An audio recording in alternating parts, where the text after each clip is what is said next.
আর গাজর একসাথে সিদ্ধ আলু আর গাজর সিদ্ধ পটেটো ক্রকেট না?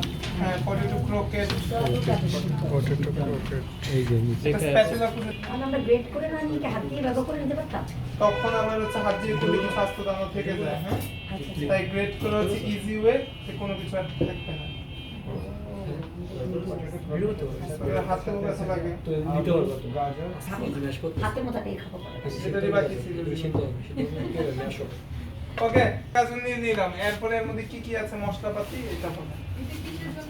পটেটো ক্রোকেট, জিরা গুঁড়া ধনিয়া গুঁড়া আচ্ছা আজ তো যেগুলো কুচি আছে কুচিগুলো আগে দিয়ে দিচ্ছি। এই যে পেঁয়াজ, এটার মধ্যে আমি হচ্ছে এই যে দেখেন এটার মধ্যে আমি কুচিগুলো কি করলাম একটু ফাইন চপার মতো করে নিলাম, কারণ আমি যখন এটা শেপ দিব তখন কি অতিরিক্ত বড় বড় কুচি থাকলে তখন কি শেপ নষ্ট হয়ে যাবে, তাই পেঁয়াজ হচ্ছে আমি এইভাবে কুচি করে নিয়েছি। এখানে তো কোনো পরিমাণ লেখা নাই। এটার তেমন কোনো পরিমাণ নাই তাই লেখা নাই, চাইলে পেঁয়াজ আপনার মতো করে কম বেশি করতে পারবেন, ঠিক আছে। ধনিয়া পাতা কাঁচামরিচ এটাও চাইলে আপনি আপনার মতো করে কম বেশি করা পসিবল, দ্যাটস ওয়াই পরিমাণ লেখা নাই, মেনশন করা নাই।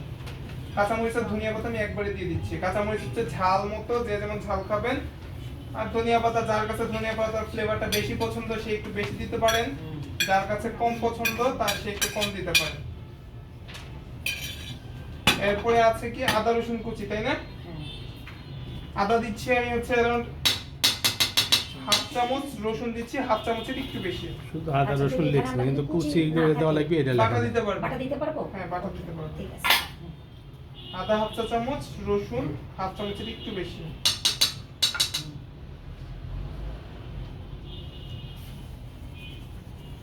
সল্ট ফার্স্টে, তাই না?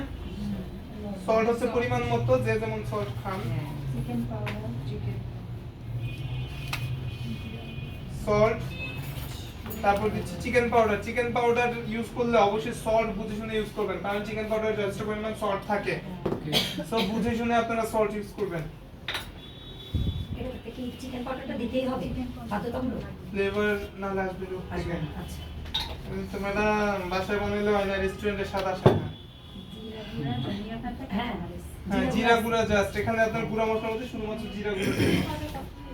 আমি অ্যারাউন্ড হচ্ছে আপনার 1 চামচের মতো হবে, হাফ চামচ, 1 চামচ হবে, জিরা গুঁড়া হাফ চামচ হবে, ব্যাস এই দিয়ে ভালো করে মাখিয়ে নিন। ধনিয়া পাতা, পাতা তো দেওয়া শেষ।